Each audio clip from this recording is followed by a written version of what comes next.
Stepping up to the couch, it's Brian, who led the league last season in cracked screens.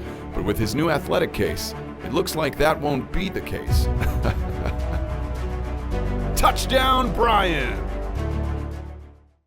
Yo, what is up guys? It's me, Zach Lee, and to start off this video, I just wanted to let you guys know that there are about to be some serious changes coming to this channel. For example, now I will only be posting videos every Monday through Friday at 6 p.m. Eastern Time, 3 p.m. Pacific. And that is just because mentally and physically, I'm not quite sure if I can keep this up every single day anymore, since no matter how much I may love making videos for you guys, everyone needs some downtime and needs to be able to recharge, which is something you can't do when you had to work every single day. So there's that. And as for why the videos are going to be posted later on in the day, that's so I'm not as rushed to make the videos I do make anymore, as allowing myself the extra time will result in more quality videos, whether that be me being more informed about the subject because I have more time to do research, or just learning new stuff to make the videos look better. So I guess this is really just another part of the evolution for this channel, and I hope you guys understand why these are changes that have to be made. But now with that update out the way, let's get on to the video. And the first story of the day comes to us from an article that was written by Rick Boucher, who is a writer for Bleacher Report. And this article was probably one of the most polarizing articles that we have seen in quite some time. As in this article, the author Rick Boucher wrote about some of the conversations that he has had with about a dozen or so NBA players regarding LeBron James, and why it is that we sometimes get reports out saying that star players are not interested in playing alongside LeBron James on the Los Angeles Lakers. And each of these dozen or so players did give their viewpoints and unique thoughts on the situation, and some of them I do think were pretty interesting. For example, one of LeBron James's new teammates, Tyson Chandler, said, "If you got LeBron, you've got to make it all about LeBron. You've got to be able to coexist with that and fit with that. Who are you? Where are you in your career, and how do you fit in? It's a sacrifice, but it's a sacrifice for winning." And then another player, a player who seems like he might be contemplating a return to LA if he were to become a free agent somehow this year, Trevor Ariza, said some pretty interesting things too, as he says that if he was a free agent, he would have to consider everything, and that his role in the NBA is different from stars such as Paul George and Kawhi Leonard, and that guys who are similar to LeBron wouldn't want to play with someone who does all the same things, aka players who dictate the offense wouldn't want to play with players that dictate the offense too, which does kind of relate to what Tyson Chandler was saying. And it also relates to what Damian Lillard said when he says that he thinks he can benefit from playing alongside a player like LeBron James, but at the same time, he's with the Portland Trail Blazers, and the only way that would ever happen is if the Blazers decided one day that they no longer want him. And this also corresponds to what Kevin Durant was saying for part of his statement as well. As KD said, it depends on what kind of player you are. If you're Kyle Korver, then it makes sense, because Kyle Korver in Atlanta was the bulk of the offense, and he's not a number one option at all, not even close. So his talents benefit more from a guy who can pass and penetrate and get him open. If you're a younger player like Kawhi, trying to pair with LeBron James doesn't really make any sense. Kawhi enjoys having the ball in his hands, controlling the offense, dictating the tempo with his post-ups. It's how he plays the game. A lot of young players are developing that skill. They don't need another guy. Kevin Love had to totally change his game to fit to be a shooter, which I think he deserves way more credit for switching his game. Bosh, same way. LeBron is a player who needs to play with guys that already know how they play the game. And shooters, like young players that are still developing, it's always going to be hard because he demands the ball so much. He demands control of the offense, and he creates for everybody. And that too relates with what everyone else was saying about why some star players may not want to play alongside LeBron James in this article, as the guys for the most part just think it's about the fit. And then most star players are players who like having the ball in their hands so they can dictate the flow of the offense, and of course those star players aren't going to want to play with someone like LeBron James who demands the ball in his hand so much. It's nothing personal, it's just strictly basketball related fit-wise. But that is not all Kevin Durant said. And this is where things really started to get out of hand, as Kevin Durant also mentioned the fact that he thinks it could have something to do with how reporters and news articles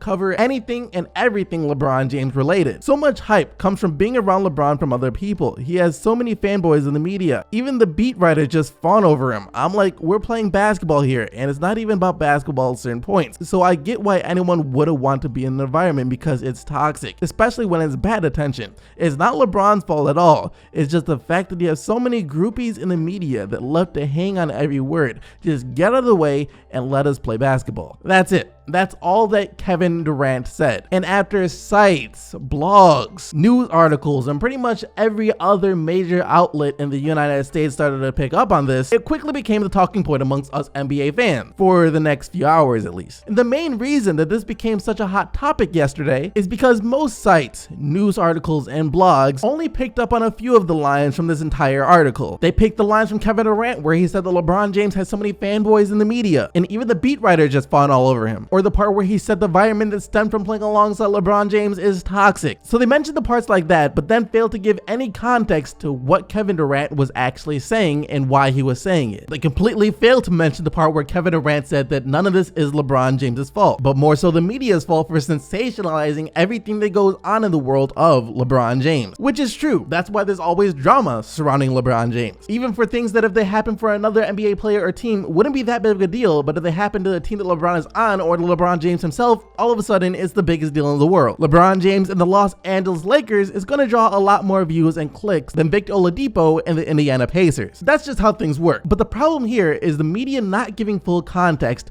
of what was actually said, as people are now saying that Kevin Durant thinks LeBron James is toxic, or that LeBron makes the environment around him toxic, and that everything is LeBron James's fault, and that is why star players don't want to play with him, when that's not even necessarily what Kevin Durant was saying, as Kevin Durant was trying to say that the reason some star players don't want to play alongside LeBron James is because of the drama, but not because of drama that LeBron creates, but because of the drama that the media creates around him. And this situation continued to escalate yesterday to the point where even LeBron James himself was asked to comment on Kevin Durant's comments after the Lakers game against the San Antonio Spurs last night. However, the reporter that asked LeBron James's question even tried to clickbait LeBron James verbally into a response that he was trying to get out of LeBron James, but LeBron James did see through it. Media attention around it creates an environment that is toxic. Did you see those comments? And I did not. I believe that's probably not the whole quote, so I'm not going to comment on that. I would love to see the whole transcript of what was asked of him, the context that was asked of him, why it was asked, and the whole thing. So I'm not going to comment on it because I'm not knowledge. I don't know the whole thing. That would be stupid on my part. I'm a veteran.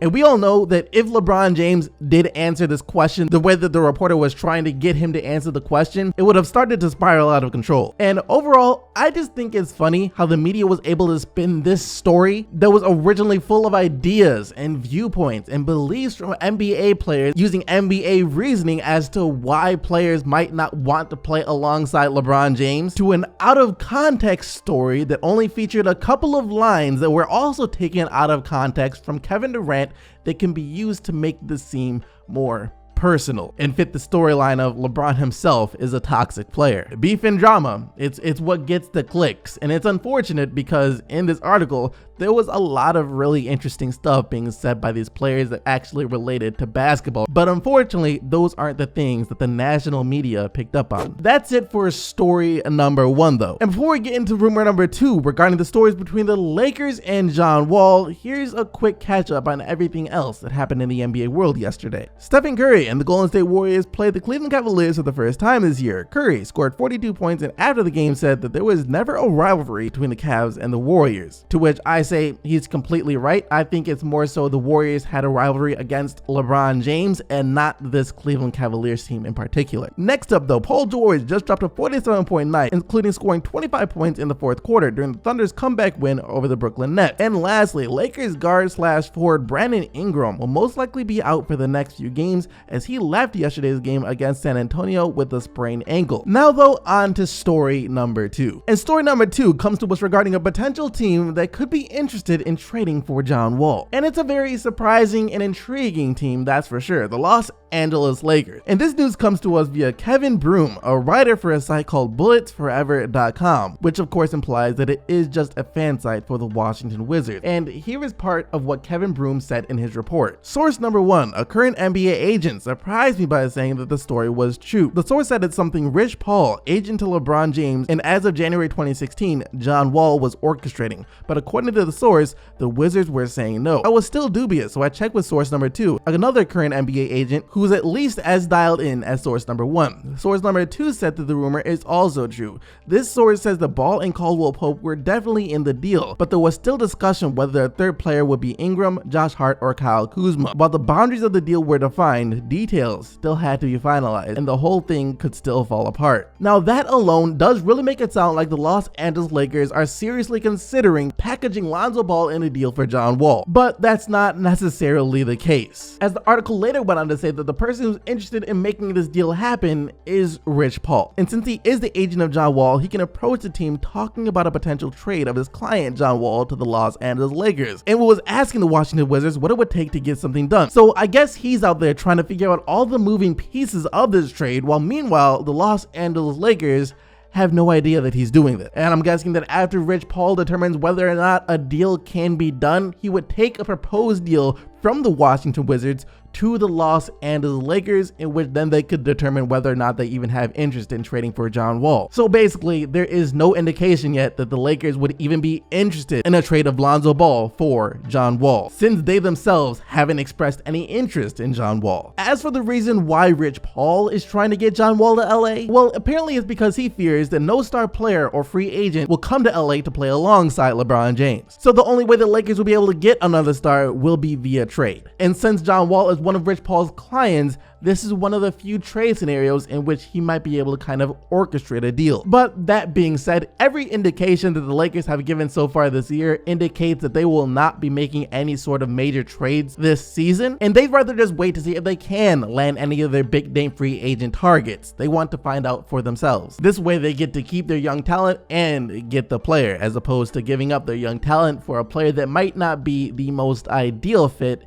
in John Wall, out of fear that they won't be able to land anyone in free agency. The beautiful part of this for the Los Angeles Lakers, though, is they don't get punished at all by waiting. If they don't trade for John Wall and some other team does, that's perfectly fine. It's even fine if they don't land any big name free agents, because the Los Angeles Lakers will still have their young talent. And in today's NBA, big name players become available for trade every single year. And if the Lakers still feel like they needed to make a move to bring in another big name to pair next to LeBron James, they could then use that young talent to try and trade for that player. Once again, if that's what they want to do. But that is going to do it for everything that we have to cover today though, guys. Thank you so much for watching. You guys already know that you are the real MVPs. And it's Thursday, meaning that I will be right back here tomorrow, Friday at 6 p.m. Eastern, 3 p.m. Pacific, to bring guys some more updates, news, and discussions on just everything that's going on in the NBA world. Until then though, I'm out of here. Peace!